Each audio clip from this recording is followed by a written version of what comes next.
आज हम भारत के एक ऐसे शहर की पड़ताल कर रहे हैं जिसे कई नाम दिए गए हैं।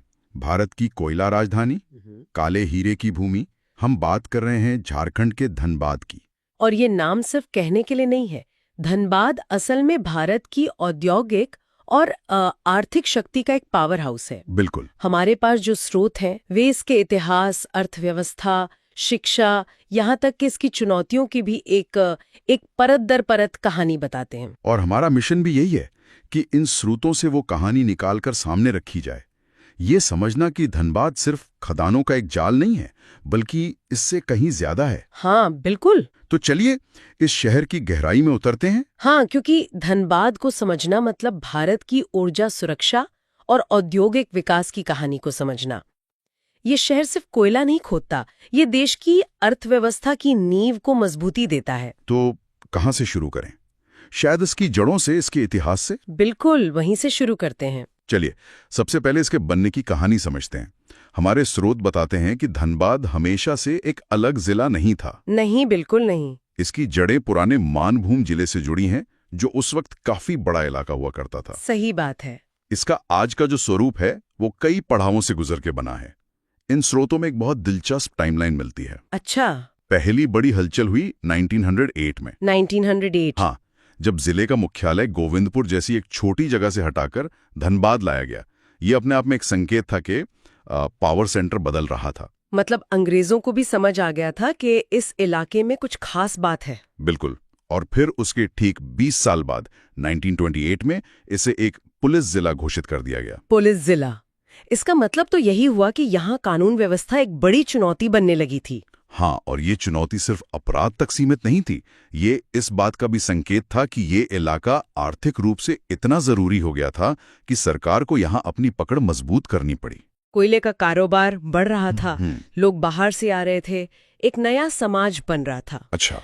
इसी के बाद असली मोड़ आया 24 अक्टूबर 1956 में, जब राज्य पुनर्गठन आयोग की सिफारिश पर इसे एक स्वतंत्र जिले का दर्जा मिला। तो ये धनबाद की आधुनिक पहचान का जन्म था। बिल्कुल। और फिर आखिर में 1991 में जब इसके 50 सब डिवीजन को अलग करके बोकारो जिला बना दिया गया, तब जाके धनबाद का वो नक्शा तैयार हुआ जो हम आज देखते हैं। सही। तो शहर का प्रशासनिक इतिहास तो दिलचस्प है, लेकिन इसकी असली कहानी तो इसकी जमीन के नीचे दबी है ना? बिल्कुल। चलिए अब इसके भूगोल और उस खजाने को समझते हैं जिसने इसे कोयला राजधानी बनाया। हाँ। धनबाद की जो भौगोलिक स्थिति है वही इसकी किस्मत है। ये चारों तरफ से गिरिडीह, बोकारो और पश्चिम बंगाल के पुरुलिया जैसे इलाकों से घिरा है। और इसकी जीवन रेखा? दामोदर नदी। दामोदर नदी, बिल्कुल, जो करीब 77 किलोमीटर तक इस जिले से होकर बहती है। और इसी नदी घाटी में भारत का सबसे बड़ा खजाना छिपा है। आप झरिया कोलफील्ड की बात कर रही हैं? आप इसे स्टील इंडस्ट्री का वो खास मसाला समझ सकते हैं जिसके बिना मजबूत स्टील बनाना लगभग नामुमकिन है। ये सीधे देश के इंफ्रास्ट्रक्चर से जुड़ा हुआ है। एक मिनट, इन स्रोतों में जो आंकड़े दिए गए हैं वे तो हैरान करने वाले हैं। लगभग 112 सक्रिय खदानें। हाँ, 112। और सालाना उत्पादन करीब 27.5 मिलियन टन। ये आंकड़े तो दिमाग घुमा देते हैं। मतलब हर दिन हजारों ट्रक कोयला यहाँ से निकलकर पूरे देश में जाता होगा। और ये सिर्फ उत्पादन की बात नहीं है, इससे होने वाली कमाई देखिए। सालाना लगभग 7,000 करोड़ रुपए का रेवेन्यू। 7,000 करोड़। जी, ये पैसा न सिर्फ स्थानीय अर्थव्यवस्था को चलाता है बल्कि राष्ट्रीय खजाने में भी एक बड़ा योगदान देता है। ये एक विशालकाय आर्थिक इंजन है। तो इस विशाल इंजन को चला कौन रहा है? जाहिर है कोई बड़ी कंपनी होगी। हाँ, सबसे बड़ा खिलाड़ी है BCCL, यानी भारत कोकिंग कोल लिमिटेड। अच्छा, BCCL, जो कोल इंडिया की एक सहायक कंपनी है। लेकिन ये अकेले नहीं है, और भी हैं। हाँ, Tata steel, eastern coalfields limited यानी ECL और ISO जैसी बड़ी कंपनियां भी यहाँ काम करती हैं। ये सब मिलकर एक ऐसा नेटवर्क बनाते हैं जो रेलवे और सड़कों के जरिए देश के कोने कोने तक ऊर्जा पहुंचाता है। 7,000 करोड़ का रेवेन्यू, 100 से ज्यादा खदानें, लाखों लोग, इसे संभालना तो अपने आप में एक बहुत बड़ा काम होगा। बिल्कुल। प्रशासनिक तौर पर ये शहर कैसे बटा हुआ है ताकि ये सब कुछ सुचारू रूप से चलता रहे? इसके लिए एक मजबूत ढांचा बनाया गया है। पूरे जिले का प्रशासनिक मुख्यालय धनबाद सदर में है और ये इकलौता सब डिवीजन भी है। ओके। इसे 10 ब्लॉक्स में बांटा गया है। ताकि ग्रामीण इलाकों का प्रबंधन हो सके। और शहरी क्षेत्र के लिए 2006 में धनबाद नगर निगम मतलब डीएमसी बनाया गया। अच्छा, और इन स्रोतों में एक दिलचस्प बात ये सामने आती है कि नगर निगम के 55 वार्डों में से 31 वार्ड तो सीधे सीधे खनन वाले इलाकों में हैं। हाँ, यानी शहर का प्रशासन और कोयला उद्योग एक दूसरे से कितने गहरे जुड़े हुए हैं। बिल्कुल। अब बात करते हैं उन लोगों की जो इस शहर को बनाते हैं। 2011 की जनगणना हमें एक तस्वीर दिखाती है।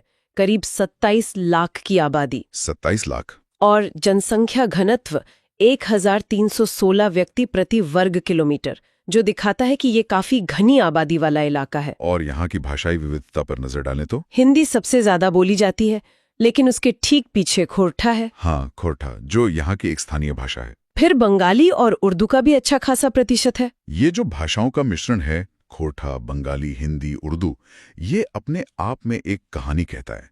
ऐसा लगता है कि कोयले ने सिर्फ जमीन से ऊर्जा नहीं निकाली, बल्कि पूरे देश के अलग अलग कोनों से लोगों को खींचकर यहाँ एक नई मिली-जुली संस्कृति भी बना दी। आपने बिल्कुल सही पकड़ा। ये औद्योगिक शहरों की पहचान होती है।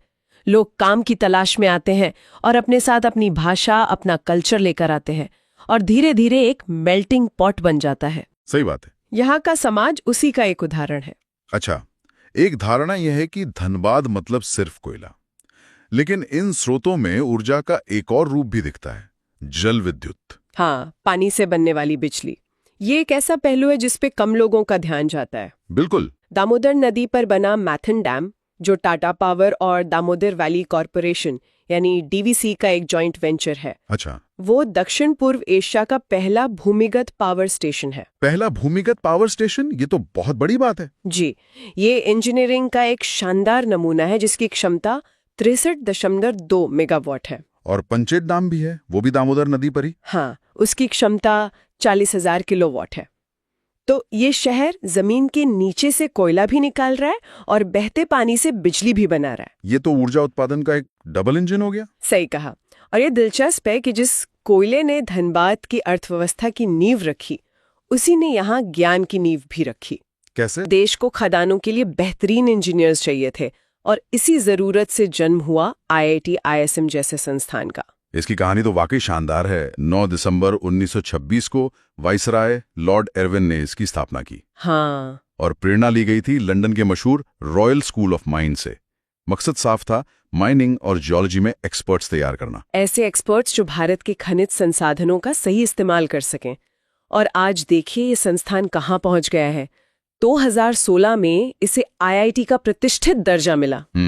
NIRF 2024 की रैंकिंग में इसे इंजीनियरिंग में देश में 15वां स्थान मिला है। 15वां स्थान? जी। आज यहाँ सिर्फ माइनिंग नहीं, बल्कि इंजीनियरिंग और टेक्नोलॉजी के हर बड़े क्षेत्र में काम हो रहा है। और यहाँ के छात्र भी कमाल कर रहे हैं। इन स्रोतों के अनुसार यहाँ लगभग 10,000 छात्र पढ़ते हैं और उच्चतम प्लेसमेंट पैकेज 60 लाख तक गया है। बिल्कुल। ये दिखाता है कि ये संस्थान सिर्फ अपनी विरासत पे नहीं जी रहा, बल्कि आज भी देश के बेहतरीन टैलेंट को तैयार कर रहा है। 1949 में बना BIT सिंदरी, जो झारखंड का एकमात्र सरकारी इंजीनियरिंग कॉलेज है। हाँ, उसकी अपनी एक अलग पहचान है। स्वास्थ्य के क्षेत्र में शहीद निर्मल महतो मेडिकल कॉलेज है, और हाल ही में बना विनोद बिहारी महतो कोयलांचल विश्वविद्यालय भी है, जो स्थानीय छात्रों के लिए उच्च शिक्षा के दरवाजे खोल रहा है। बिल्कुल। और हमें CMFR यानी central institute of mining and fuel research को नहीं भूलना चाहिए। सही। ये तो खनन और ईंधन पर रिसर्च करने वाला देश का सबसे बड़ा सरकारी संस्थान है। जी। तो धनबाद सिर्फ कोयला निकाल नहीं रहा, बल्कि उस पर रिसर्च भी कर रहा है। सही है। तो एक तरफ उद्योग है, शिक्षा है, रिसर्च है, लेकिन अब सिक्के के दूसरे पहलू पर भी आना होगा, पर्यावरण। हाँ, इतने बड़े पैमाने पर खनन की एक कीमत भी होती है, और वो कीमत पर्यावरण को चुकानी पड़ती है। और स्रोत इस पर काफी स्पष्ट हैं। धनबाद को नेशनल क्लीन एयर प्रोग्राम के तहत नॉन अटेनमेंट सिटी का दर्जा दिया गया है। सीधे शब्दों में कहें तो यहाँ की हवा में प्रदूषण का स्तर राष्ट्रीय मानकों से कहीं ज्यादा है। और इसकी वजह भी साफ है, खनन से उड़ने वाली धूल, कोयले का ट्रांसपोर्टेशन और सड़कों की खराब हालत। ये विकास का एक स्याह पक्ष है। एक शहर जो देश को ऊर्जा देने के लिए दिन रात काम कर रहा है, वो खुद साफ हवा के लिए संघर्ष कर रहा है। यहाँ की हवा में कोयले के कण, धूल और दूसरी जहरीली गैसें मिली हुई हैं। ये एक गंभीर स्वास्थ्य चुनौती है। लेकिन क्या इससे निपटने के लिए कुछ हो रहा है? इस स्रोत एक दोहरी तस्वीर दिखाते हैं।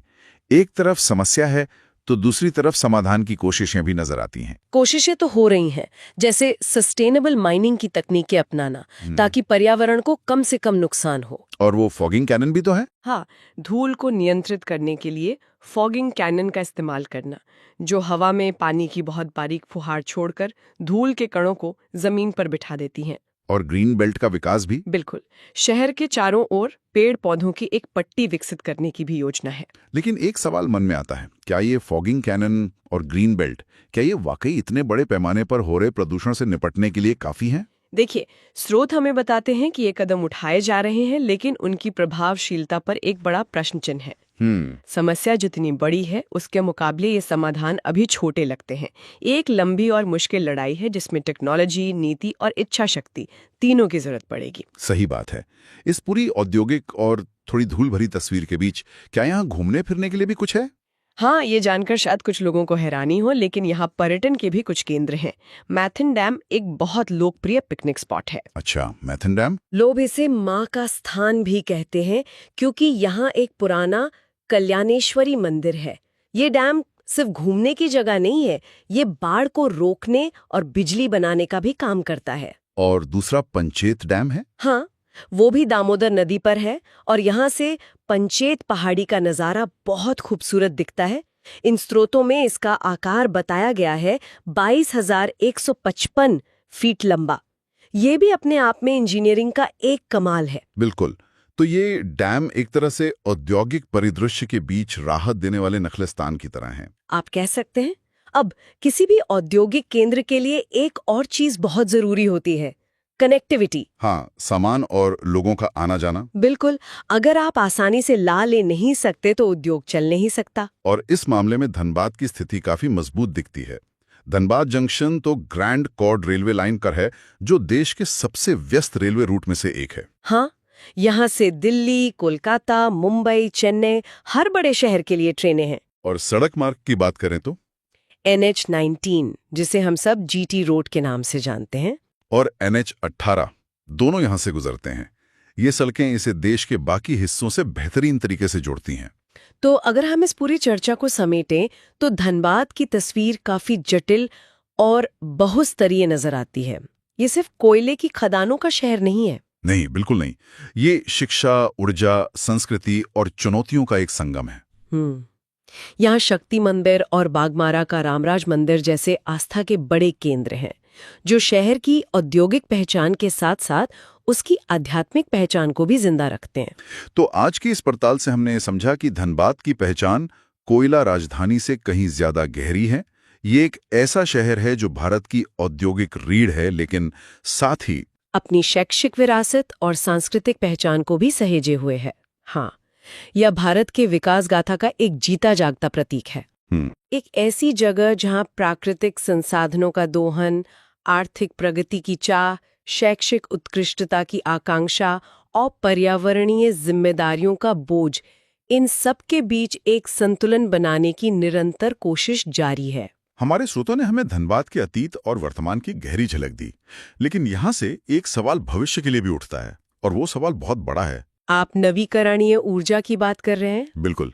जब पूरी दुनिया और अब भारत भी धीरे धीरे कोयले से दूर जाकर सौर और पवन ऊर्जा जैसी रिन्यूएबल एनर्जी की ओर बढ़ रहा है, तो एक ऐसे शहर का भविष्य कैसा होगा जिसकी पूरी पहचान, जिसकी पूरी अर्थव्यवस्था और जिसका पूरा समाज इतनी गहराई से कोयले से जुड़ा हुआ है? ये एक बहुत बड़ा सवाल है। आने वाले दशकों में काले हीरे की ये भूमि अपने लिए कौन सी नई पहचान गढ़ेगी?